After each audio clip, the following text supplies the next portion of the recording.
Non, je dis plus, la cour est pleine, et plus rien ne rattrape.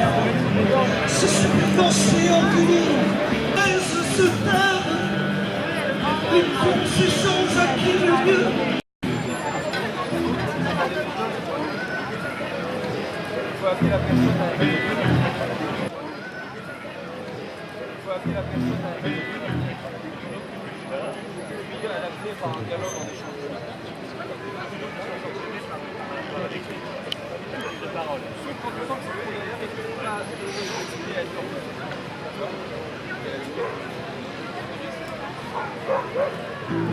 Qui tourne rapidement, c'est-à-dire que les gens est en charge des responsabilités, mais c'est pas un pouvoir, parce qu'il y a une charge qu'on leur conférerait, parce qu'ils ont des qualités humaines et des compétences, mais qu'ils ne l'ont que pour une durée limitée et non renouvelable.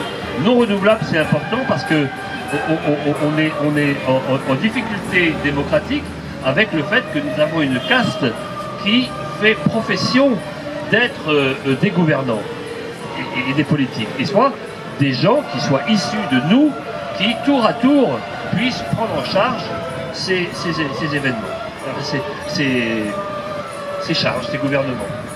Comment gérer le local, le national, l'international. Je dirais que ce qui définit une constitution doit être acceptée par tout le corps social, parce que la constitution c'est le cadre dans lequel les lois sont votées, les transgressions, enfin l'exécutif prend ses décisions, la justice est faite, etc. Et ça, il faut que ça corresponde aux valeurs d'une société. Et surtout que ça soit fait de façon éclairée, à savoir de façon à ce que les gens qui votent soient bien informés de tout. Donc il y a des moments, il faut être capable de hiérarchiser les décisions d'assemblée locale en assemblée un peu plus régionale, puis nationale et pourquoi pas internationale. Mais il ne faut pas que l'international puisse imposer ses lois au local. Voilà, je voulais ouvrir un petit peu cette question-là.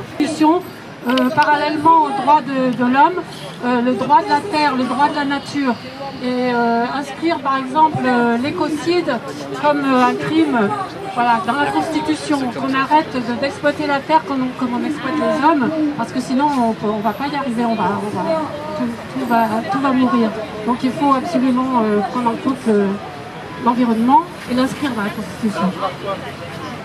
Pouvoir inscrire une démocratie locale plus puissante et qu'elle soit constituée dans la constituante, en prochaine constitution, une démocratie locale plus représentée. Donc après, je ne sais pas comment l'écrire, qu'on y pense et que ça soit inscrit quelque part. Distinguer les journalistes d'investigation des journalistes d'opinion, de manière à ce que quand on parle, on sache exactement s'il est d'investigation ou d'opinion. S'il est d'opinion, il a le droit de tout dire, mais ces informations ne sont pas nécessairement sourcées, mais on sait que c'est un journaliste d'opinion. À l'inverse, si c'est de l'investigation, là, il a des contraintes plus fortes. Alors, on a parlé du président, à peut être remplacé par un collège, etc., tiré au sort. Est-ce qu'il n'y a pas d'autres institutions, d'autres chambres qu'on pourrait aussi essayer de remplacer ou d'améliorer, Assemblée, Sénat, etc. Et deuxième piste, c'est le tirage au sort. Est-ce que tout le monde est d'accord? Quoi, comment? Quelle partie tirer au sort? Est-ce que c'est un tirage au sort survolontaire? Vous voyez, je pense qu'il y a des choses qu'on aurait peut-être besoin d'explorer ensemble là-dessus. Alors, convaincre les puissants que les deux choses doivent changer, convaincre les gens qu'elles peuvent changer en se mettant au travail dans une bienveillance mutuelle pour sélectionner des projets qui méritent d'être mis en œuvre. Proposition citoyenne, locale, globale. C'est important pour moi, c'est que les gens prennent la parole et ont existé et reconnus de par leur prise de parole et que ce qu'ils réclament soit entendu mais se mettent en œuvre de par une dynamique citoyenne et que du coup le rapport de force s'inverse, une sorte de concours pour des moyens de changer le réel ici et demain. Et puis on rentre dans une nouvelle ère de la démocratie participative.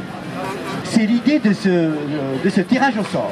Nous n'avons pas une radiographie générale des travaux du tirage au sort en France. Former ces gens en fait sur l'intérêt de ce tirage au sort en fait, dans un premier temps en fait.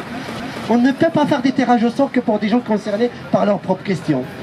Le groupe sur lequel s'effectue le tirage au sort doit être cohérent avec le périmètre dans lequel la loi va s'appliquer. C'est-à-dire un groupe national pour une loi nationale, un groupe local pour une loi locale. Mais je viens de parler avec Francisco, effectivement, donc, parce que comme il est espagnol, il m'a expliqué pas mal de choses en espagnol.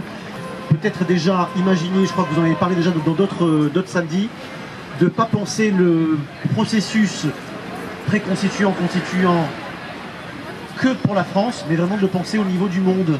Il y a évidemment des expériences qui ont été faites en Islande, qui ont été faites aussi en Espagne par rapport à l'échec du système politique espagnol, etc. Et on pourrait même demander aussi de construire des constituants, des constitutions en parallèle, en essayant de s'inspirer de ce qui se fait ailleurs, et peut-être même en demandant l'avis, et de prévoir d'inclure des gens d'autres cultures, d'autres pays, qui puissent aussi apporter et enrichir les choses.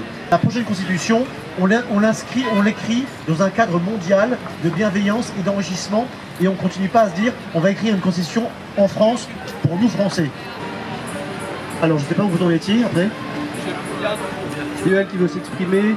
Il y a vous monsieur, j'ai bien compris. En même temps je vous freine légèrement, m'en veuillez pas.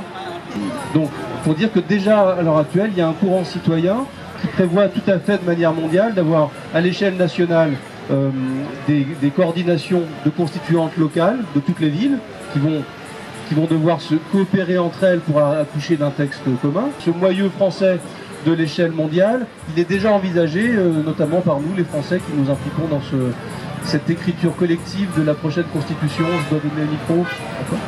Il y a cette assemblée populaire pré-constituante qui est en train d'essayer d'initier à Paris République, mais aussi ailleurs, que les gens se réapproprient, prennent l'habitude de parler de ça, prennent l'habitude de synthétiser les idées. On va clore cette assemblée pour aujourd'hui, parce que comme vous voyez, il y a l'orchestre derrière, il y a la chorale de Nuit debout, et donc on ne peut pas durer plus longtemps. Donc, merci à vous, on peut peut-être s'applaudir tous. Allez.